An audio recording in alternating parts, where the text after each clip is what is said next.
আমার ভাইয়েরা, যে আল্লাহ তাআলা একটি উন্মুক্ত পরিবেশে স্বস্তির নিঃশ্বাস নেওয়ার সুযোগ আমাদেরকে দান করলেন, সেই মহান মনিবের দরবারে সেজদা অবনত মস্তকে কালিমাতুশ শুকরিয়া আদায় করছি। কারো জবান বন্ধ থাকবে না, স্বতঃস্ফূর্ত ভাবে শরীরের সবটুকুন শক্তি কণ্ঠের আগায় নিয়ে এসে শুকরিয়ার ঝান্ডাটা আরশে আজিমে পৌঁছায় দেন। চিৎকার করে বলুন আলহামদুলিল্লাহ। আর একটু জোরে বলুন আলহামদুলিল্লাহ। লক্ষ কোটি দুরূদ আর সালাম বিশ্ব মানবতার মহান মুক্তির দিশারি, নির্যাতিত, নিষ্পেষিত, লাঞ্ছিত, বঞ্চিত, শোষিত মানবতার পরম বন্ধু, কাল কিয়ামতের কঠিন বিপর্যস্ত ময়দানে আপনার আমার জন্য একমাত্র সুপারিশকারী আকা ইনামদার তাজেদার মদিনা জনাবে মুহাম্মদুর রাসূলুল্লাহ। সকলে বলুন সাল্লাল্লাহু। মাগফিরাত কামনা করছি। যুগে যুগে কালে কালে আল্লাহর জমিনে আল্লাহর দ্বীন প্রতিষ্ঠার আন্দোলন করতে গিয়ে বুকের তাজা রক্ত জমিনে যারা ঢেলে দিয়েছেন, বিশেষ করে জুলাই ও আগস্ট গণ অভ্যুত্থানে শহীদ আবু সাঈদ সহ যারা শাহাদাত বরণ করেছেন, জীবন দিয়েছেন, আল্লাহ রাব্বুল আলামিন যেন তাদের প্রত্যেকের কবরগুলোকে জান্নাতুল ফিরদাউসের সর্বোচ্চ মাকাম বানিয়ে দেন। আমরা সকলে বলি আল্লাহুম্মা আমিন। আমার ভাইরা, রাত যেহেতু গভীর, ভূমিকায় মোটেও কথা আরম্ভ করব না, সরাসরি আমরা আমাদের মূল আলোচনায় চলে যেতে চাই। আমি আপনাদের সম্মুখে পবিত্র কোরআনুল কারীমের ৭৪ নম্বর সূরা, সূরাটির নাম হলো সূরা মুদ্দাসসির, এর ৪০ থেকে ৪৬ 7টি আয়াতে কারিমা তেলাওয়াত করেছি। আজকে আলোচনার মূল বিষয় হলো ৪ শ্রেণীর মানুষ আল্লাহর জাহান্নামে যাবে। একটু জোরে বলেন কয় শ্রেণী? আরো জোরে বলেন কয় শ্রেণী? সবাই হাত তোলেন, সবাই হাত তোলেন, সবাই হাত তোলেন। ৪ দেখান, ৪ আঙ্গুল দেখান, সবাই বলেন কয় শ্রেণী? আরো জোরে, জোর হলো না, আরো জোরে। ৪ শ্রেণীর মানুষ আল্লাহর জাহান্নামে যাবে। সেই ৪ শ্রেণীর মানুষ কারা? আর ওই ৪ শ্রেণীর ভিতরে যদি আমরা থাকি, তাহলে আমরা আজকে একসঙ্গে তওবা করে তার উপরে বাড়ি যাব ইনশাআল্লাহ। জোরে বলেন ইনশাআল্লাহ। আমার দিন ভাইরা, শেষ পর্যন্ত আমার সঙ্গে থাকতে রাজি আছেন না নাই? আরো জোরে বলেন আছেন না নাই? কারা কারা থাকবেন না দুই হাত তোলেন। হ্যাঁ, তাও দেখছেন যে একটা হাত উঠছে। আবেগ দিয়ে ওয়াজ শুনলে হবে না, ওয়াজ শুনতে হবে বিবেক দিয়ে। আবেগের ওয়াজ মনে থাকে না। তবে আল্লাহ তাআলা ভিতরেরটা নেন, বাইরেরটা যেরকম বাইরেরটা নেন না। আসেন আমার দিনী ভাইয়েরা, তাফসীরের জন্য সত্য হলো 5টি। কয়টি? আরো জোরে বলেন, আরো জোরে বলেন। 5টা। যেহেতু তাফসীরুল কোরআন মাহফিল, তাফসীরের আলোকে আমরা আলোচনা শুনবো, গভীর মনোযোগ। 1 নম্বর সত্য হলো যে সূরা থেকে তেলাওয়াত হবে ওই সূরার পরিচয় বা পরিচিতি। 2 নম্বর হলো সূরাটির নামকরণ। 3 নম্বর হলো সূরাটির শানে নুজুল, কোন প্রেক্ষাপটে সূরাটি অবতীর্ণ হয়েছিল, এটা তাফসীরের জন্য বড় একটি সত্য। আর 4 নম্বর হলো তেলাওয়াতকৃত আয়াতের ব্যাখ্যা। আর 5 নম্বর হলো শিক্ষা। কয়টা জিনিস দরকার তাফসীরের জন্য? 5টা। আবার শুনুন, সূরাটির পরিচয় বা পরিচিতি। আমার ভাইরা, 2 নম্বরে নামকরণ, 3 নম্বরে শানে নুজুল, 4 নম্বরে ব্যাখ্যা, 5 নম্বরে শিক্ষা। এই 5টি সত্যকে সামনে রেখে, নির্ধারিত বিষয়কে কেন্দ্র করে, তেলাওয়াতকৃত আয়াতকে সামনে রেখে আমরা কিছু কথা আলোচনা করার চেষ্টা করব ইনশাআল্লাহ। জোরে বলেন ইনশাআল্লাহ। আমার দিন ভাইরা, আসেন 1 নম্বর সূরাটির পরিচয় বা পরিচিতি। খুব মনোযোগ দিবেন আমার ভাইরা। সূরাটির নাম হলো সূরা মুদ্দাসসির। সূরাটি পবিত্র কোরআনুল কারীমের ৭৪ নম্বর সূরা। এই সূরায় মোট আয়াত আছে 56টি, রুকু আছে 2টি, শব্দ আছে 256টি এবং অক্ষর আছে 1035টি। আল্লাহু আকবার বলেন। এবার আমি আপনাদের কাছে একটু জিজ্ঞাসা করব, আপনারা জবাব দেন। সূরাটির নাম কি? আরো জোরে। সূরা মুদ্দাসসির। আমার ভাইরা, কত নাম্বার সূরা? ৭৪ নম্বর। কত নাম্বার? ৭৪ নম্বর সূরা। আমার ভাইরা, এই সূরায় মোট আয়াত কয়টি? 56টি। কয়টি? 56টি। রুকু কয়টি? 2টি। মোট শব্দ আছে 256টি। মোট অক্ষর আছে 1035টি। তাহলে আমরা সূরাটির পরিচয় জেনে নিলাম। এবার আসেন 2 নম্বরে সূরাটির নামকরণ। আমার ভাইরা, সূরা মুদ্দাসসিরটি আল্লাহ রাব্বুল আলামিন নামকরণ করেছেন এই সূরার প্রথম আয়াত ইয়া আইয়ুহাল মুদ্দাসসির।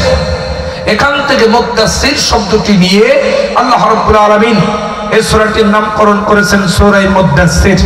মুদ্দাসসির শব্দের অর্থ হলো কম্বলের নিচে শুয়ে থাকা ব্যক্তি। মুদ্দাসসির শব্দের অর্থ কি? আলোচনা বুঝেন। মুদ্দাসসির শব্দের অর্থ কি? কম্বলের নিচে শুয়ে থাকা ব্যক্তি। আমার ভাইরা আসেন 2 নম্বরে আমরা নামকরণটাও জেনে নিলাম।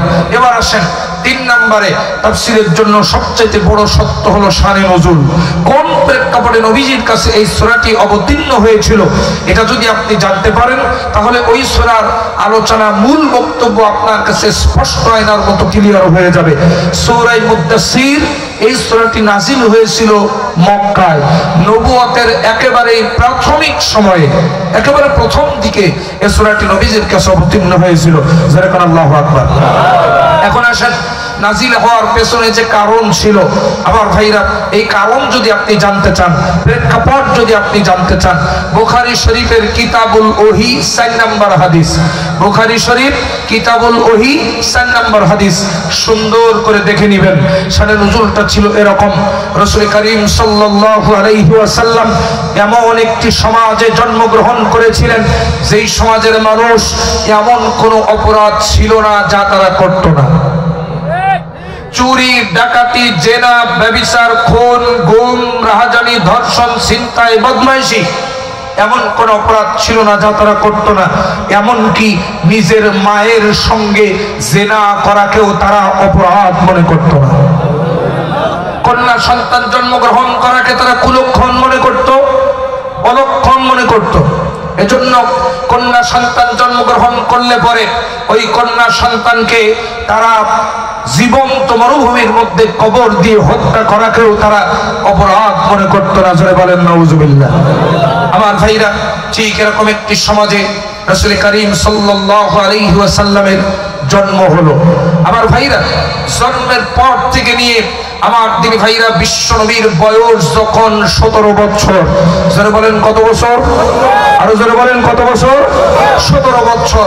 এই 17 বছর বয়স পর্যন্ত রাসূল করিম সাল্লাল্লাহু আলাইহি ওয়াসাল্লাম বুদ্ধিজ্ঞান হওয়ার পর থেকে নিয়ে দীর্ঘ 17 বছর তিনি সমাজের চতুর্দিকে অন্যায় অসত্য দেখে দেখে তিনি বড় হলেন, জুলুম নির্যাতন নিপীড়ন দেখে দেখে তিনি বড় হলেন।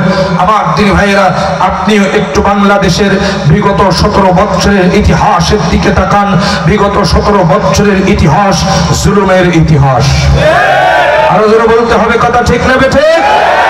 এমন কোন জুলুম ছিল না পতিত স্বৈরাচার সরকার বাংলাদেশের মানুষের উপরে এসে জুলুম করেনি। কথা বলেন ঠিক না বেঠে? আমার ভাইয়েরা, জনগণের ভাগ্য পরিবর্তন করার স্লোগান নিয়ে ক্ষমতায় এসে জনগণের ভাগ্য পরিবর্তন করার পরিবর্তে নিজেদের ভাগ্য পরিবর্তন করে এক একটা কলমের খোসায় খোসায় হাজার কোটি টাকা বিদেশে জমা করেছে। কথা বলেন ঠিক কিনা? আমার ভাইয়েরা,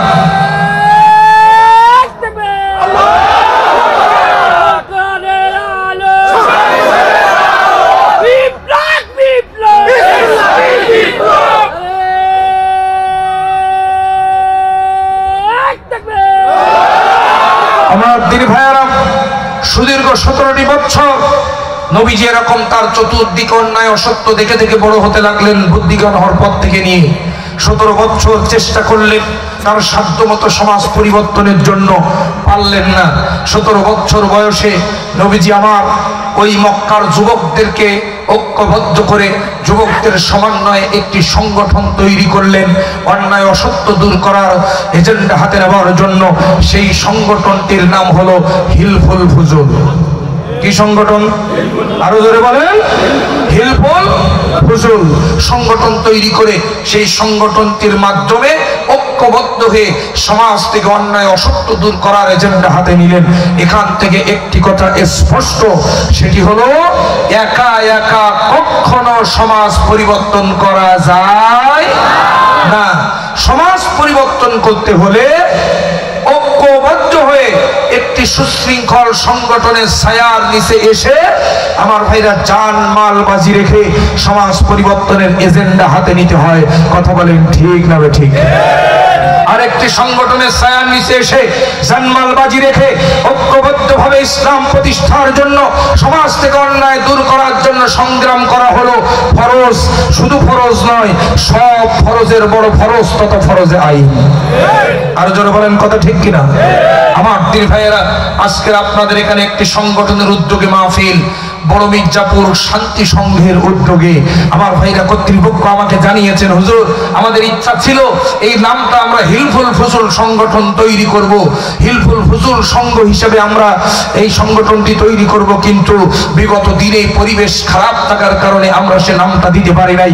আমরা আজকের দোয়া করব এবং আপনাদের সকলকে বলবো এই হিলফুল ফুজুল নামক সংগঠনে নিজেকে ঐক্যবদ্ধ করুন। সমাজ পরিবর্তনের জন্য সংগঠন ছাড়া সমাজ পরিবর্তন করা যায় না। আমার দিন ভাইয়েরা গভীর মনোযোগ দিবেন। আল্লাহ নবী বিশ্বনবী সংগঠনের মাধ্যমে চেষ্টা করলেন 17 থেকে নিয়ে 23 বছর, অর্থাৎ নবীজির বয়স যখন 40, কত আরো জোরে বলেন না কত? 40 বছর। এই 40 বছর বয়স পর্যন্ত 23 বছর চেষ্টা করলেন সংগঠনের মাধ্যমে। সমাজ থেকে মাত্র 15% অন্যায় দূর করতে তিনি সক্ষম হলেন, বাকি 85% অন্যায় তিনি দূর করতে পারলেন না। মনে বড় ব্যথা নিয়া, মনে দুঃখ নিয়া, মনে কষ্ট নিয়া নবীজি চলে গেলেন হেরা পর্বতের গুহায়। সেখানে তিনি ধ্যানে মগ্ন হলেন। বিশ্বনবী জনাবে মুহাম্মদুর রাসূলুল্লাহ সাল্লাল্লাহু আলাইহি ওয়াসাল্লাম যখন ধ্যানে মগ্ন হলেন হেরা গুহায়, ঠিক তখন আমার আল্লাহ রাব্বুল আলামিন নবীজির কাছে একখানা পরশ পাথর নাজিল করলেন। একটু চিৎকার দিয়ে বলুন, সেই পরশ পাথরের নাম কি? আরো জোরে বলতে হবে, সেই পরশ পাথরের নাম কি? আল কোরআন। পরশ পাথর বললাম এই জন্য, পরশ পাথর বলা হয় সেই পাথরকে যেই পাথরের কাছে লোহা আসলে লোহা নাকি সোনায় পরিণত হয়ে যায়। আচ্ছা, বাস্তবে কি এই পৃথিবীতে কেউ পরশ পাথর দেখেছেন? আরো জোরে বলেন, মুরব্বীরা সাক্ষী দেন, দেখেছেন? আসলে এই পৃথিবীতে বাস্তবে কোনো পরশ পাথর নাই, এটা রূপকথার কল্প কাহিনী মাত্র। এই পৃথিবীতে বাস্তবে যদি কোনো পরশ পাথর থেকে থাকে তার নাম কোরআন, কেবলমাত্র কোরআন, শুধুমাত্র কোরআন, একমাত্র কোরআন। চিৎকার দিয়ে বলেন কথা ঠিক কিনা? আমার ভাইয়েরা, এই পরশ পাথরের আলোকে গোটা জাতিকে নিয়ে আসার কারণে গোটা সমাজ থেকে অন্যায় অসত্য দূর হলো। যারা ছিল চোর তারাই হয়ে গেল সম্পদের পাহারাদার। যারা ছিল মানুষের জীবনের ক্ষয়ক্ষতি যারা করত, তারাই হয়ে গেল মানুষের সম্পদের আর মানুষের জীবনের নিরাপত্তাকারী। যারা ছিল রাষ্ট্রীয় সম্পদের আত্মসাৎকারী, তারাই হয়ে গেল রাষ্ট্রীয় সম্পদের আমানতদার। যারা ছিল নারী সতীত্বের জম, তারাই হয়ে গেল নারী সতীত্বের হেফাজতকারী। যারা কন্যা সন্তানকে জীবন্ত কবর দিত, ওরাই কন্যা সন্তানকে ওই গর্তের মধ্য থেকে হাত ধরে উঠায়া রানীর সিংহাসনে সম্মানের চেয়ারে বসাতে শুরু করলো। লোক তৈরি হয়ে গেল হযরতে আবু বকর, হযরতে উমর, হযরতে উসমান, হযরতে আলী রিদওয়ানুল্লাহি তাআলা আলাইহিম আজমাইন। নবীজি সোনালী যুগ তৈরি করলেন। নবীজি বললেন, খয়রুল কুরুনি করনি, সর্বশ্রেষ্ঠ যুগ আমি মুহাম্মদ, আমার যুগ। আরো জোরে কোন আল্লাহু আকবার, আরো জোরে আল্লাহু আকবার। এবার আপনারা আওয়াজ করে বলুন তো, সেই সোনালী যুগ তৈরি হয়েছিল কি পানি পড়া দিয়া? আরো জোরে বলেন, ঝাড়ফুঁক করে, মসজিদে মসজিদের কোনায় কোনায় বসে বসে তাসবিহ তাহলিল করে, খানকার মধ্যে বসে বসে পীর মুরিদি করে? সেই সোনালী যুগ তৈরি হয়েছিল আল কোরআনের পার্লামেন্ট গঠনের মধ্য দিয়ে। আমার ভাইরা, এবার আওয়াজ করে বলুন তো, আমাদের দেশে চুরি আছে না নাই? ডাকাতি আছে না নাই? খুন আছে না নাই? গুম আছে না নাই? ধর্ষণ আছে না নাই? আমার ভাইরা, তার মানে একটা কথা স্পষ্ট, আয়নার মতো ক্লিয়ার। আজ থেকে 1500 বছর পূর্বে বিশ্বনবী এ সমাজ থেকে অন্যায়, বিচার, চুরি, ডাকাতি, জনাব ব্যভিচার দূর করেছিলেন আল কোরআনের সমাজ বিনির্মাণের মধ্য দিয়ে। বর্তমানে যদি বাংলা জমিন থেকে আমার ভাইরা জুলুম নির্যাতন নিপীড়ন দূর করতে হয়, আল কোরআনের পার্লামেন্ট গঠন ছাড়া বিকল্প কোনো রাস্তা খোলা নাই, খোলা নাই, খোলা না।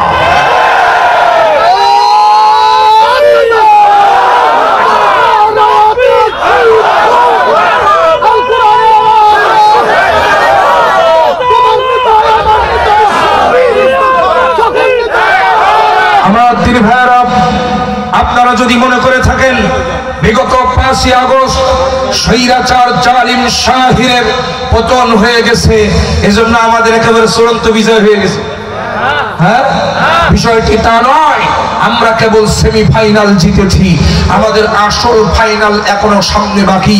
বাংলাদেশের মুসলমানদের চূড়ান্ত বিজয় সেই দিন হবে যেদিন বাংলাদেশের পার্লামেন্টে সংবিধান হবে আল কোরআন।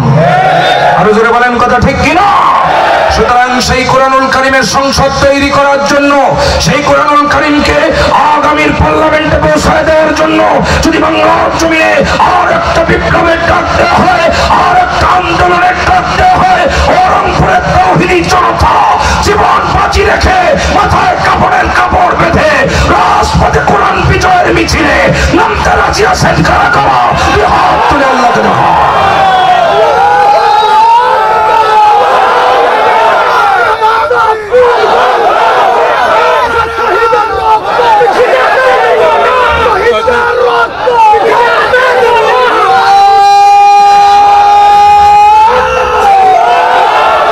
আল্লাহ কবুল করুন, জোরে বলেন আমিন। আমার দিন ভাইরা, বিশ্ব নবীর কাছে নাজিল হলো কোরআনুল কারীমের সূরা আলাকের প্রথম 5টি আয়াত। প্রথম ওহী নাজিল হওয়ার কারণে নবীজির শরীরের মধ্যে একটা প্রভাব পড়লো। নবীজি দৌড়ে চলে গেলেন মা খাদিজাতুল কুবরার ঘরে, যে সমস্ত ঘটনা বর্ণনা করলেন। আমার ভাইরা, দীর্ঘদিন ওহী আসা বন্ধ ছিল। নবীজি একটু পরেশান হলেন, একটু চিন্তিত হলেন, ওহী কেন আসে না। আমার ভাইরা, একদিন নবীজি রাস্তা দিয়ে হাঁটতেছিলেন, হঠাৎ করে নবীজি তাকায় দেখলেন যে উপরের দিকে মহাশূন্যে বিকট একটি আওয়াজ হলো। নবীজি উপরের দিকে মাথা উঁচু করলেন। মাথা উঁচু করার পরে নবীজি দেখতে পেলেন আসমান এবং জমিনের মাঝ বরাবর ঝুলন্ত একটি সিংহাসন। সেই সিংহাসনের উপরে ওই ফেরেশতা বসা, যেই ফেরেশতা কয়েকদিন আগে নবীজির কাছে হেরা পর্বতে সূরা আলাকের প্রথম 5টি আয়াত নিয়ে এসেছিলেন, অর্থাৎ হযরত জিবরাইল আমিন বসা। আল্লাহু আকবার বলেন। নবীজি হযরত জিবরাইল আলাইহিস সালামকে এই অবস্থায় দেখে তিনি একটু চিন্তিত হলেন, একটু ভীত সন্ত্রস্ত হলেন। তিনি দৌড়ে চলে গেলেন মা খাদিজাতুল কুবরার ঘরে। আল্লাহু আকবার বলেন। আমার দিনী ভাইয়ারা, আল্লাহর নবী বিশ্ব নবী জনাব মুহাম্মদুর রাসূলুল্লাহ সাল্লাল্লাহু আলাইহি ওয়াসাল্লাম মা খাদিজাতুল কুবরার ঘরের মধ্যে গিয়ে মা খাদিজাতুল কুবরা রাদিয়াল্লাহু তাআলা আনহাকে ডাক দিয়ে বলছেন, খাদিজা জাম্মিলুনি জাম্মিলুনি, আমাকে ঢেকে দাও, আমাকে কম্বল দিয়ে ঢেকে দাও, আমাকে কম্বল দিয়ে ঢেকে দাও। মা খাদিজাতুল কুবরা রাদিয়াল্লাহু তাআলা আনহা নবীজিকে কম্বল দিয়ে ঢেকে দিলেন। আমার নবী যখন কম্বলের নিচে আরাম ফরমাচ্ছিলেন, ঠিক সেই সময় আমার আল্লাহ রাব্বুল আলামিন হযরত জিবরাইল আলাইহিস সালামের মাধ্যমে নবীজির কাছে সূরা মুদ্দাসসিরটা অবতীর্ণ করে নবীজিকে জানায় দিলেন, ইয়া আইয়ুহাল মুদ্দাসসির কুম ফাআনযির ওয়া রাব্বাকা ফাকাব্বির। চিৎকার দিয়ে বলুন আল্লাহু আকবার। ইয়া আইয়ুহাল মুদ্দাসসির, ওহে কম্বলের নিচে শুয়ে থাকা রাসূল। মুদ্দাসসির শব্দের অর্থ কি? কম্বলের নিচে শুয়ে থাকা ব্যক্তি। আল্লাহ ডাকতে বলছেন, ইয়া আইয়ুহাল মুদ্দাসসির, ওহে কম্বলের নিচে শুয়ে থাকা রাসূল, কুম, উঠে দাঁড়ান, এখন শুয়ে থাকার সময় না। আল্লাহু আকবার বলেন। গোটা সমাজ অন্যায় অসত্যে ছেয়ে গেছে, গোটা জাতি জাহান্নামের দ্বার প্রান্তে চলে গেছে, আর আপনি কম্বল মুড়ি দিয়ে শুয়ে থাকবেন? হবে না। নবীজি উঠুন, কুম, উঠে দাঁড়ান। ফানজির, আপনার কওমের মানুষের কাছে যান, কওমকে সতর্ক করুন, ঘরে ঘরে ইসলামের দাওয়াত পৌঁছায় দেন। ওয়া রাব্বাকা ফাকাব্বির, আর আপনার রবের নামের বড়ত্ব ঘোষণা করুন। চিৎকার দিয়ে বলেন আল্লাহু আকবার। আমার দিন ভাইয়েরা, এখান থেকে একটা শিক্ষা আমরা নিতে পারি, সমাজের অবস্থা যখন ভালো থাকে না তখন আর বসে থাকার সময় থাকে না। আরো জোরে বলেন, আরো জোরে বলেন। আমার দিন ভাইয়েরা, তাকিয়ে দেখেন বাংলাদেশের দিকে। ক্ষমতার রদবদল হয়েছে, কিন্তু খুন, গুম, রাহাজানি, ধর্ষণ, ছিনতাই, বদমাইশি কোনো কিছুই দূর হয় নাই। অন্যায় সত্যের রাম রাজত্বে গোটা দেশটা জাহান্নামের দ্বার প্রান্তে পৌঁছে গেছে।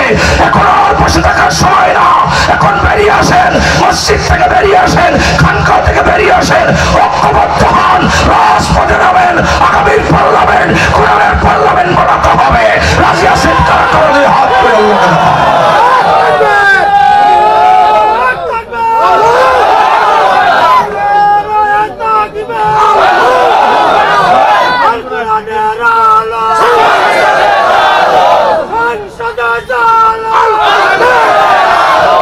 আল্লাহ কবুল করুন, জোরে বলুন আমিন। এই পরিস্থিতিতে সূরা মুদাসসির নবীজির কাছে অবতীর্ণ হলো, জোরে বলেন সুবহানাল্লাহ। তাহলে আমরা শানে নুজুলটাও জেনে নিলাম 3 নাম্বার। এবার আসেন 4 নাম্বার তাফসীরের জন্য যে জিনিসটা সত্য, সেটি হচ্ছে তেলাওয়াতকৃত আয়াতের ব্যাখ্যা। তেলাওয়াতকৃত আয়াতের ব্যাখ্যা। আমার দিন ভাইয়েরা, এবার আপনারা খুব মনোযোগ দিবেন এবং যদি অনুমতি প্রদান করেন তাহলে আমরা এবার একটু তাফসীরে ঢুকতে চাই। হ্যাঁ, ইনশাআল্লাহ। আসেন, কয় শ্রেণীর মানুষ জাহান্নামে যাবে?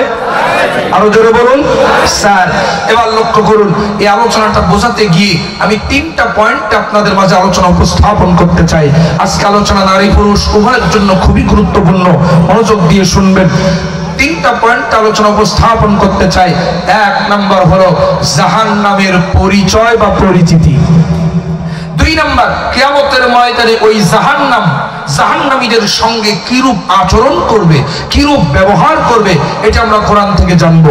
আর 3 নাম্বার, ওই 4 শ্রেণীর মানুষ কারা যারা আল্লাহর জাহান্নামে যাবে। এই 3টা পয়েন্টের আলোচনা সংক্ষিপ্ত আকারে আমরা করব ইনশাআল্লাহ। আসেন, প্রথমে আমরা জেনে নিই জাহান্নামের পরিচয় বা পরিচিতি। আমার ভাইরা, একটা প্রশ্ন আপনাদের কাছে করি, বলুন তো জাহান্নাম কয়টা? জোরে বলেন, আরো জোরে। অধিকাংশ মানুষ বলছেন 7টা, কিন্তু না, এটা ভুল উত্তর। জাহান্নাম মূলত একটি। কয়টা? আরো জোরে কোন কয়টা? একটা। কিন্তু জাহান্নামের স্তর হলো 7টা। কথা কি বুঝতে পেরেছেন? জান্নাত কয়টা? জান্নাত কয়টা? একটা। আমার ভাইরা, আমার বাবাজিরা, কিন্তু জান্নাতের স্তর হলো 8টা। এবার লক্ষ্য করেন, আজকে আলোচনা জাহান্নাম সম্পর্কে। আমরা একটু জাহান্নামের 7টি স্তরের কোন স্তরের নাম কি এবং তাদের পরিচয় সহ আল্লাহর কোরআন থেকে আমরা জেনে নেব ইনশাআল্লাহ। আমার দিনী ভাইয়েরা, 1 নাম্বার স্তরের নামই হলো জাহান্নাম। জাহান্নাম একটি স্তরেরই নাম। 1 নাম্বার স্তরের নাম হলো জাহান্নাম। আল্লাহ রাব্বুল আলামিন ওই জাহান্নাম নামক স্তরের পরিচয় তুলে ধরেছেন সূরা নাবাব আয়াত নাম্বার 21 এবং 22। আল্লাহ রাব্বুল আলামিন বলেন, ইন্না জাহান্নামা কানাত মিরসাদা লিত-তাগিনা মাআবা। চিৎকার দিয়ে বলুন আল্লাহু আকবার। আল্লাহ রাব্বুল আলামিন বলেন, নিশ্চয় আমি আল্লাহ তাআলা সীমা লঙ্ঘনকারীদের জন্য জাহান্নাম নামক স্তরটা তৈরি করে রেখেছি। জাহান্নাম নামক 1 নম্বর স্তরটা রেডি করে রেখেছি, যেখানে থাকবে প্রজ্বলিত আগুন। আল্লাহু আকবার। কি থাকবে বলেন? প্রজ্বলিত আগুন। কাদের জন্য? সীমা লঙ্ঘনকারীদের জন্য জাহান্নামটা আমি তৈরি করে রেখেছি। আমার ভাইরা, সীমা লঙ্ঘনকারী কারা? আল্লাহ রাব্বুল আলামিন আপনাকে, আমাকে, আমি মুসলমান কালেমা তাইয়্যিবা গ্রহণের মধ্য দিয়ে আল্লাহ রাব্বুল আলামিন আপনাকে আমাকে একটা নির্দিষ্ট সীমারেখার মধ্যে বন্দী করে রেখেছেন। আপনি মুসলমান, আপনি যা খুশি তাই করতে পারবেন না, আপনি যেখানে খুশি সেখানে যেতে পারবেন না, আপনি যা খুশি তাই খেতে পারবেন না, যে দল খুশি ওই দল করতে পারবেন না। আমার ভাইরা, যেমন সীমানা দেখেন, সুদ খেও না, ঘুষ খেও না, মদ খেও না, জুয়া খেলো না, এরপর অন্য অন্যায় ভাবে মানুষকে কষ্ট দিও না, মানুষের উপরে জুলুম করো না, নামাজ ছেড়ে দিও না, পিতামাতার অবদ্ধ হও না, আমানতের খেয়ানত করো না। প্রত্যেকটা এক একটা সীমানা, এই সীমানা যারা অতিক্রম করবে, যেমন মদ খেলো, জুয়া খেললো, নামাজ ছেড়ে দিল, এরপরে অন্যায় ভাবে মানুষের উপরে জুলুম করলো, অর্থাৎ আল্লাহর নিষিদ্ধ বিষয়গুলো করে ফেললো, সীমা লঙ্ঘন হয়ে গেল, এই সীমা লঙ্ঘনকারীরা 1 নাম্বার জাহান্নামের স্তর, জাহান্নামের মধ্যে তারা যাবে। জোরে কান নাউজুবিল্লাহ। 1 নাম্বার স্তরের নাম কি? আরো জোরে বলুন, জাহান্নাম। খুব মনোযোগ, আমি কিছু জিজ্ঞাসা করবো আপনাদের কাছে।